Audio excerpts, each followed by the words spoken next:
Bodyweight hip thrust is a great exercise to seriously work the glutes. Whenever you are setting up for a bodyweight hip thrust, you want to start off by using an elevation that's about 12 to 14 inches in height.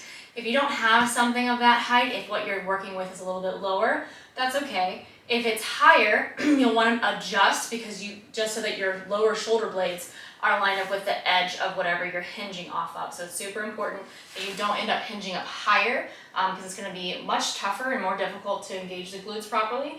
Instead, you want to be a little bit lower, so right about lower shoulder blades. So this is a nice thing to get started with, and usually some kind of aerobic box, like step box or something like that. Aerobic steps, those are good things to use. So I'm going to put my lower shoulder blades on the edge of this bench here. I've got my feet about a hip's width wide, toes are turned out slightly, and then from there I'm lifting through the hips, tucking just slightly, lifting and trying to make a completely flat position from shoulders to the front of the hips to the knees, and then drop back down again. And I'll do all my repetitions that way. So I can do a higher number of reps and go faster, but the main purpose of this is to contract the glutes on every repetition. If this gets easier, you can always add a dumbbell or a barbell, a band, something like that to increase the resistance.